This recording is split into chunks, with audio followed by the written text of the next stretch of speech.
Assalamualaikum warahmatullahi wabarakatuh. Waalaikumsalam warahmatullahi wabarakatuh. Ketemu lagi dengan saya Hermansyah. Akun YouTube masih sama, dengan FB saya tetap masih sama, Hermansyah. Nama belakangnya dalam kurung Anang. Nah, alhamdulillah malam ini saya ada kesempatan berkunjung ke tempat dalang Juna, dalang yang masih aktif di acara pegalagan wayang kulit Banjarmasin, Kalimantan Selatan. Nah, malam ini tidak banyak juga yang saya ingin tanyakan sama beliau. Malam ini saya ingin bertanya tentang masalah wayang kulit yang dimainkan di acara pegelaran wayang tadi. Tokohnya siapa dan fungsi-fungsinya pun apa. Jadi langsung beliau yang menjawabnya. Yang baru nonton jangan lupa di like dan subscribe akun YouTube-nya. Bagikan, insya Allah akan ada video-video lainnya lagi. Oke, Bapak Dalang bisa langsung dimulai. Yang mana ingin diperkenalkan tokoh wayangnya? Silakan. Assalamualaikum warahmatullahi wabarakatuh. Assalamualaikum. Jadi pada malam ini kami mengucapkan terima kasih kepada saudara Herman yang sudi kiranya berkunjung ke tempat kami. Kata beliau ingin mengetahui masalah-masalah tokoh-tokoh wayang. Mungkin hendak tahu juga aja kita masalah sejarah wayang Banjar. Iya. Nah, pada saat ini kita kan juga hanya sekedar sedikit lah mengetahui masalah sejarah-sejarah wayang Banjar. Karena memang di dalam itu sejarah wayang Banjar itu tidak ada literaturnya yang cukup lah untuk saat ini. Mungkin juga belum ada yang menyusun sejarah wayang Banjar itu bagaimana masuknya ke wilayah Banjar. Iya. Tapi mungkin di video-video ke depan Dalang Juna bisa kan untuk menyusun sejarahnya nih, masuknya untuk sejenis wayang kulit ini untuk di Banjarmasin, apakah bisa nantinya?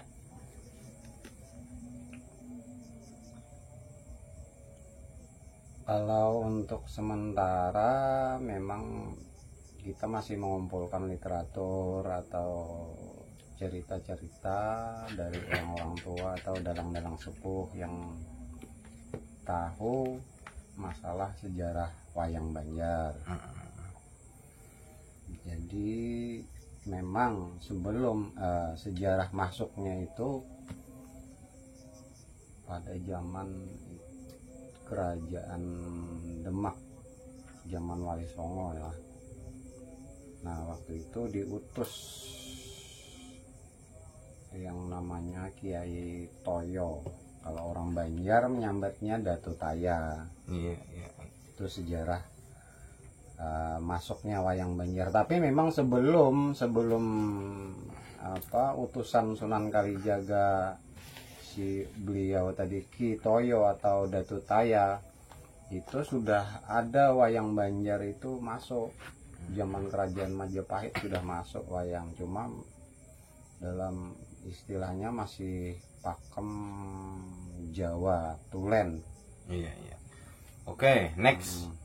Mungkin kedepannya kita bahas dengan sesuai apa yang Pak Dalang bilang tadi, sambil mengumpulkan biar fix beritanya begini, ini biar nggak ada istilah ada kurang atau lebihnya lah. Nah, jadi untuk malam ini kita langsung saja memperkenalkan wayang kulit atau wayang yang dimainkan di acara wayang kulit Banjarmasin yang beliau mainkan. Silahkan. Nah, jadi untuk pagelaran wayang kulit Banjar biasanya ada dua tokoh wayang ini, Semar sama Arjuna. Semar Arjuna ini biasanya untuk pengawali acara di pagelaran wayang kulit Purwa Banjar. Nah, di dalam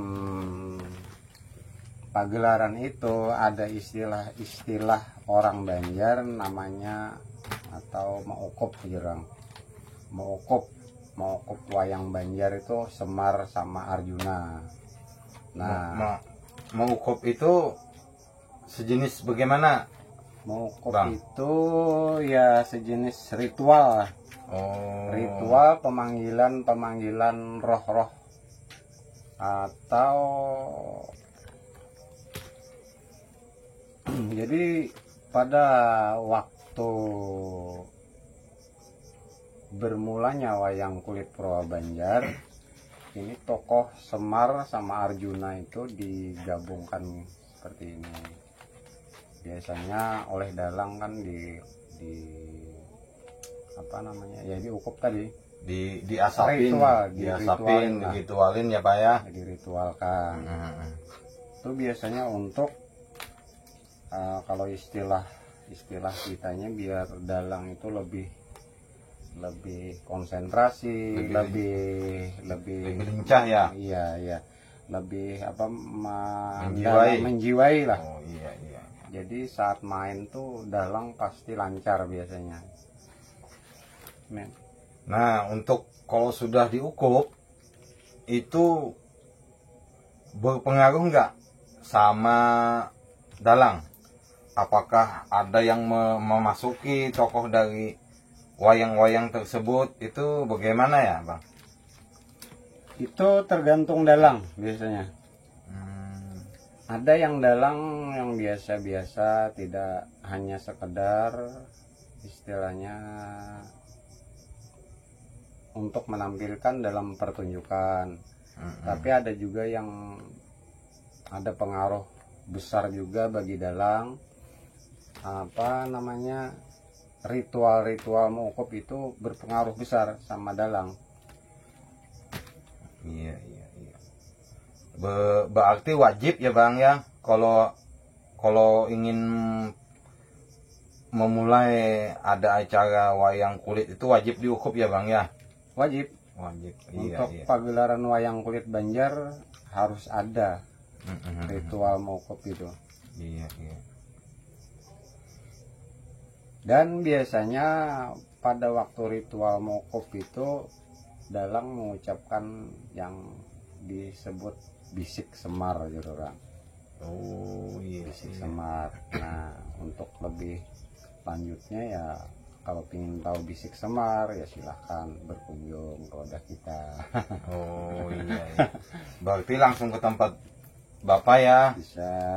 Kalau ingin istilahnya tahu nih apa mantranya atau apa doanya yang namanya bisik semar tadi. Iya. Kita bisa menceritakan tapi tidak bisa diceritakan di tempat sini. Iya, betul.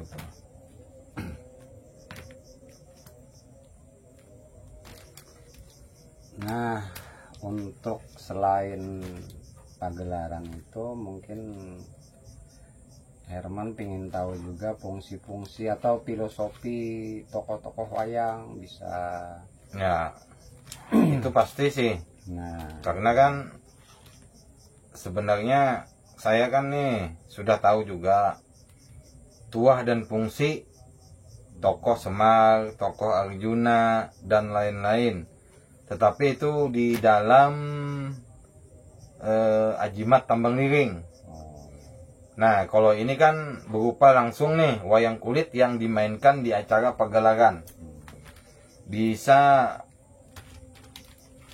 Bang ceritakan satu persatu tuah dan fungsi tokoh wayang kulit ini yang sudah dimainkan walaupun dan yang belum dimainkan. Nah, untuk tokoh wayang itu sebenarnya identik lah dengan tambang liring. Cuman di dalam tambang liring itu hanya berupa lukisan kan. Tapi kalau untuk wayang nih, sudah dibentuk wayang misalnya, itu fungsinya hampir sama dengan tambang liring. Misalnya kayak tokoh Semar itu filosofinya apa. Nah, untuk fungsi-fungsi mungkin hampir mirip-mirip dengan tambang liring.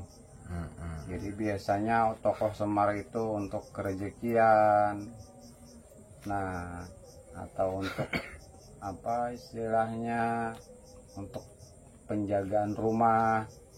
Itu kan kita dapat informasi atau dapat ilmu dari guru-guru kita bahwa yang tokoh Semar ini, kata beliau, apabila kita memajang tokoh Semar biasanya itu gendam atau santet itu tidak bisa masuk ke rumah kita. Berarti untuk memajangnya itu khusus di rumah atau di mana, Bang? Biasanya di rumah, dan memang ada tata caranya. Ada tata cara memajangnya bagaimana, terus ada sedikit bacaan-bacaan juga yang perlu diketahui. Dan kan ini banyak nih di rumah. Habis itu kan yang sudah banyak terjadi lah. Nah, untuk filosofi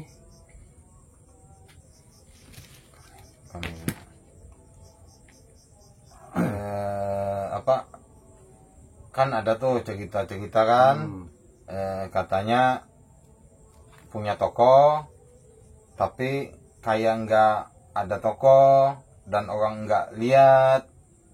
Nah, kayak gitu kan banyak nih yang WA saya, tanya saya, ini bagaimana, ini solusinya adakah, bagaimana gitu, apakah bisa dengan istilahnya memajang ini dengan tata cara lengkapnya tadi. Maksudnya apa? Kan ada toko nih. Nah, toko itu kata si pemiliknya ditaruh wayang pembenci dari orang ataupun supaya orang gak lihat. Nah, apakah bisa wayang yang sudah dimainkan atau wayang kulit yang sudah jadi begini itu ditaruh, itu bisa berfungsi untuk menetralisirnya? Bisa. Makanya kalau di dalam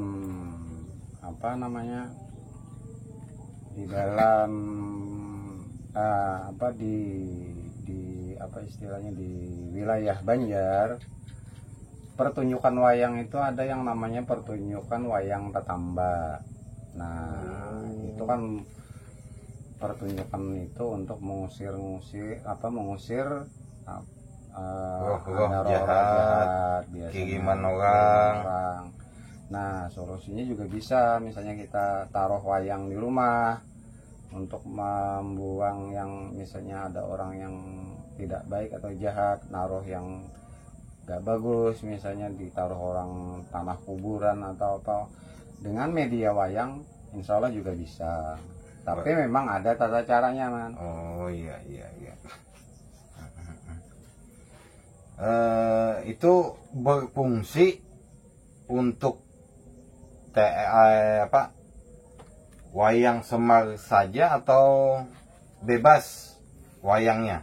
Biasanya itu Semar. Artinya khusus nih ya, Bang, ya? Iya.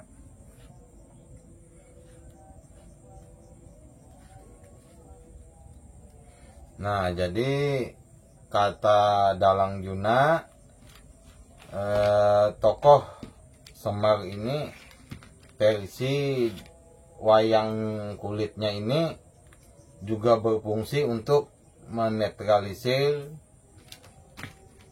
rumah, toko, tempat usaha yang dikirim orang, tempat jualan seperti tanah kuburan, istilahnya yang untuk mematikan usaha kita lah.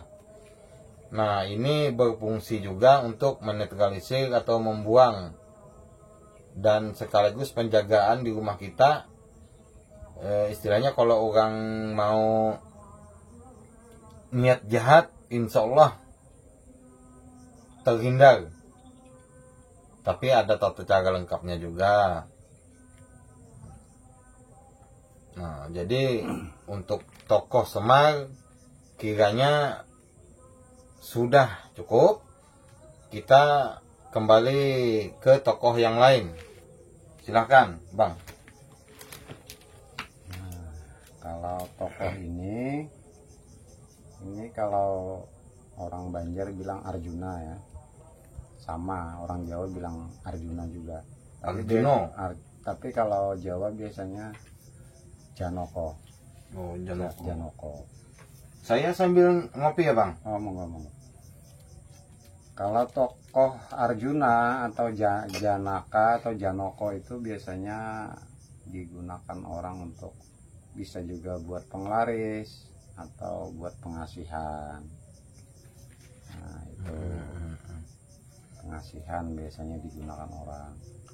Cuma itu biasanya terlalu ekstrim lah. Iya, iya. Tapi kalau untuk pengasihan bagaimana, Bang? Ini kan bentuknya wayang. Kalau bentuk wayang biasanya dibikinkan wayang mini lah biasanya. Oh. Wayang mini Arjuna karena dirituali terus tinggal pakai ya, tinggal dibawa. Iya, iya. Ya kalau mau yang besar kayak gini juga nggak apa-apa ini. Oh, artinya seandainya nih ada yang minat wayang kulit Arjuna ini tadi, ini kan tuahnya juga kata Bang Juna pengasihan, penglaris. Nah, itu nanti ada dibikinkan khusus ya, ya buat yang di bawah jalan. Iya. Oh, biasanya iya. Berbentuk mini lah, wayang mini. Iya. Lanjut, Bang. Nah, biasanya kalau filosofinya orang Jawa itu kebanyakan memakai tokoh ini. Nah, ini tokoh apa ini, Bang? Nah, tokoh Petruk. Ini Petruk sama Gareng. Oh. Kalau orang Banjar bilang Petruk itu Jambulita. Nah, kalau Gareng itu Nala Gareng. Iya. Ini coba kita lihat biasanya di pasar-pasar orang Jawa itu biasanya ada gambar ini, tokoh Gareng sama Petruk ini. Tapi gambar biasa ya, Bang ya? Gambar lukisan misalnya di rombongnya atau di warungnya ada gambar ini. Bukan dari wayang kulit ya, Bang ya? Bukan lukisan. Tapi bisa juga wayang kulitnya ada, atau yang berbentuk lukisan langsung dilukis di rumahnya ada biasanya. Itu untuk filosofi orang Jawa. Tapi sama aja, filosofi orang Jawa atau Banjar sama. Nah, kalau ini tadi, Bang, fungsinya juga apa? Saya pengen tahu juga. Dan yang lain juga bisa tahu lah. Kalau untuk filosofi si Gareng ini biasanya disenengin orang. Gareng ini kata orang Banjar dikatujui kawan gitu. Kata orang Banjar. Berarti masuk pengasihan juga ya, Bang ya? Iya, pengasihan secara umum lah. Iya. Nah, sedangkan tokoh Petruk ini biasanya untuk dagang atau pengen jadi pejabat, karena di dalam tokoh Petruk itu dia orangnya orang yang tegas. Oh. Biasanya itu filosofi untuk Jambulita atau Petruk. Iya.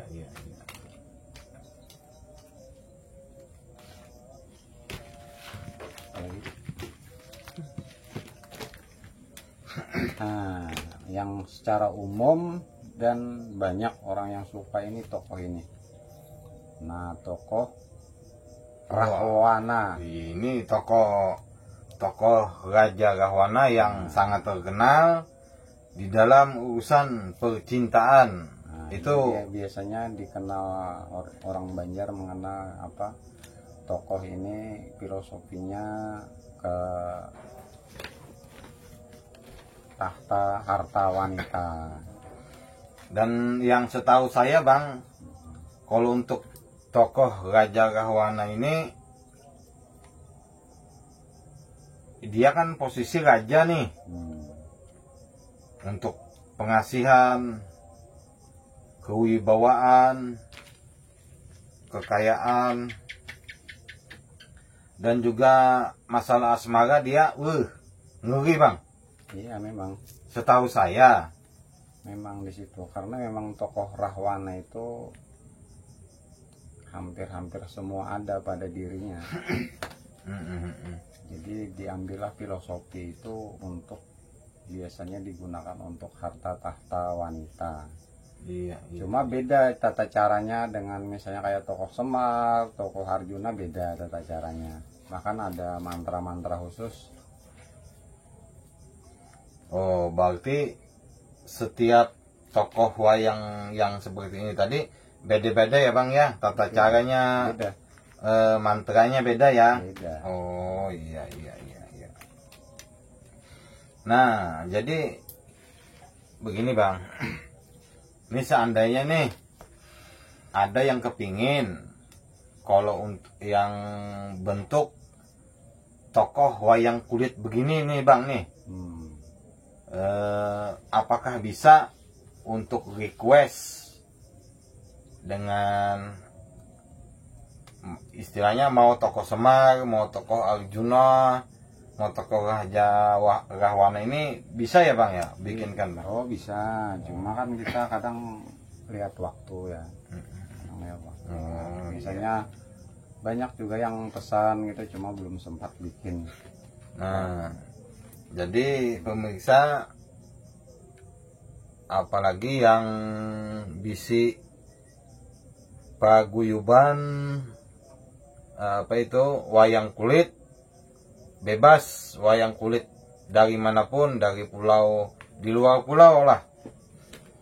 Kalau ingin pesan bisa saja menghubungi saya di 0812 5829 7813.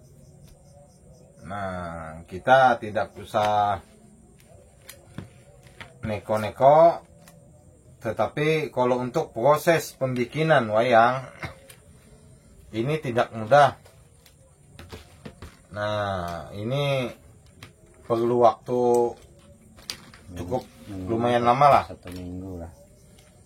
Kalau untuk waktu pembikinan kira-kira ini memakan waktu berapa hari Bang? Kalau untuk tokoh Rahwana biasanya sampai 1 minggu lah. 1 minggu. Jadi kira-kira nih, walaupun tokoh yang lain anggap aja itu kira-kira hampir 1 minggu semua ya. Nah, biasanya dari 3 hari sampai 1 minggu. Oh, Ada yang iya. 3 hari jadi.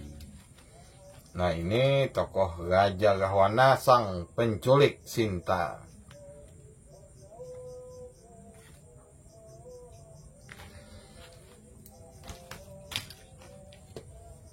Apalagi, Man? Oke, terima kasih bagi yang sudah menonton maupun di FB nanti ataupun di WA.